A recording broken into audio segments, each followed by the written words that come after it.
Once upon a time, in the kingdom of Thebes, the Theban king, Laius, and his queen, Jocasta, had tried so long to beget a child, all to no avail. Laius paid the oracle of Delphi a visit, to learn if he and his wife would ever have a child. To his greatest shock, the oracle revealed to him that the gods had made it so, for any son born out of their union was destined to slay him. The child would kill his father and marry his mother. Paying heed to the oracle's advice, Laius did his best to stay away from his wife's bed, until one fateful night, when he got drunk and laid with his wife and got her pregnant. When Jocasta gave birth, it was what they feared, a baby boy.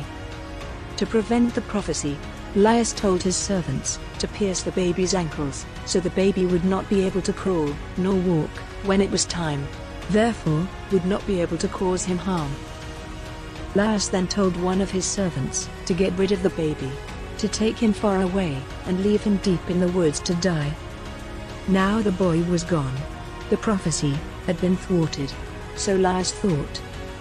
But a shepherd happened to be passing by when he found the abandoned baby and took him to King Polybus and Queen Merope of Corinth. The Corinthian king and queen had no child of their own, so they decided to adopt the baby and raise him as theirs. Seeing his ankle wounds, the royal couple gave the baby the name Oedipus, which means swollen foot. When Oedipus became a man, he was one day told by a drunkard that King Polybus and Queen Merope were only his foster parents and not his birth parents. Of course, Polybus and Merope denied this and tried to dismiss the rumor, but Oedipus had begun having doubts. He traveled to Delphi to learn the truth from the famed oracle herself, only to be told by the oracle that he, Oedipus, would kill his father and marry his own mother. Shaken to the bone, Oedipus hurried away from Delphi, forgetting to ask the question that brought him to the temple. Still thinking that Polybus and Merope were his real parents, Oedipus fled Corinth in his attempt to protect them from the grim prophecy. He headed towards Thebes, the city closest to Delphi. Unbeknownst to him, he was heading to his actual hometown, to the kingdom of his actual parents. His abominable destiny was beginning to unravel. On his way, Oedipus reached Daulia, a place where 3 roads crossed each other. He saw a chariot approaching. The chariot was carrying King Laius, his real father. Oedipus and Laius' charioteer started quarreling over who had the right to go first. As the charioteer tried to run him over, Oedipus killed him. And when Laius stepped in, Oedipus killed him too, thus unknowingly fulfilling the first half of the prophecy. Coincidentally, a fleeing slave, who was also traveling on the same road at that time, witnessed the whole scene.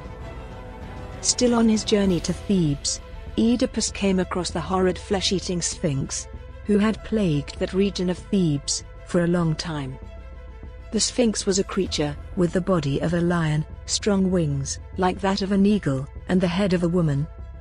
It would stop all those traveling to Thebes and ask them a riddle. If the travelers refused to answer, or were unable to answer correctly, the monster would kill and devour them. But if they gave the right answer, they were free to continue on their journey. The she-monster approached Oedipus and asked him, "What walks on 4 feet in the morning, 2 in the afternoon, and 3 at night?"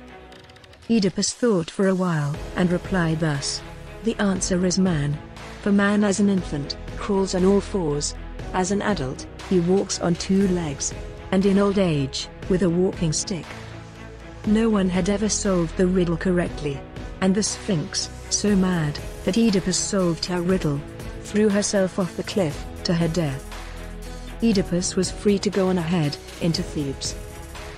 Before this incident, Creon, the brother of the widowed queen of Thebes, Jocasta, had made a decree that any man who freed Thebes from the terrible Sphinx would be rewarded with the throne of Thebes and the hand of the queen in marriage.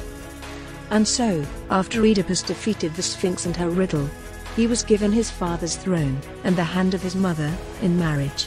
The prophecy had been fulfilled. Neither Oedipus nor Jocasta recognized the other, and together, they had 4 children, namely, Eteocles, Polynices, Antigone, and Ismene. Some years later, a terrible curse descended on Thebes. Plants and animals perished, the lands were rendered infertile, and the people began to starve. King Oedipus sent his uncle, Creon, to the oracle of Delphi to find out the cause of the plague. And at the advice of Creon, Oedipus also sent for the famed blind prophet of Thebes, Tiresias, who, although blind, could see more than any man. Creon returned with the words of the oracle of Delphi, that the kingdom was suffering because the murderer of the former king, Laius, had not been brought to justice. Oedipus, who had no idea it was him, swore to find the killer and exile him. When the blind prophet, Tiresias, was asked everything he knew about the situation, he responded that the man who was presently king was responsible for the murder. Confused, Oedipus blamed Creon and Tiresias for plotting to overthrow him. Jocasta tried calming him down and narrated to him how Laius was killed. Oedipus became nervous. The story sounded similar to the incident many years ago, in which he had killed a regally clothed man and his charioteer. Still, he refused to believe it. Polybus and Merope were his parents. They had to be. When Oedipus heard that there was a slave who witnessed Laius' death, he sent for the slave. Just then, a messenger from Corinth entered the court to inform him that Polybus of Corinth was dead. Still believing that Polybus was his real father, Oedipus was relieved. There was no way he could kill his father now. But afraid of the second part of the prophecy, he refused to attend the funeral to avoid meeting his mother. It was there that the messenger revealed to Oedipus that Polybus and Merope weren't his real parents. The messenger knew this because he was the very shepherd who handed baby Oedipus to Polybus and Merope many years ago. Doubting the entire story, Oedipus waited for the slave to arrive. But Jocasta, who had been watching all along, did not need any more evidence than this. She fled to her chambers, in great distress. The warnings of the oracle, from the very first beginning, had come to pass. In tears, Queen Jocasta hanged herself, in her chambers. The slave arrived, and recognizing Oedipus, confirmed that the Theban king was the one who murdered Laius years ago. What a terrible moment it was for Oedipus. His worst fears had come true. What he tried running away from for so long had finally found him. He had killed his father and married his mother. Oedipus went to look for Jocasta and found her lifeless body dangling from the ceiling in her chambers. He took 2 pins from Jocasta's gown and blinded himself. Keeping his promise, the promise that he would exile the killer of Laius, Oedipus banished himself from Thebes. His life was a curse. Guided by his daughter, Antigone, Oedipus reached Athens, where they were welcomed by King Theseus. Tired of life, Oedipus was mysteriously taken by the gods, who took pity on him after he prayed to them to end his cursed life. Truly, he did nothing to deserve such a cruel fate.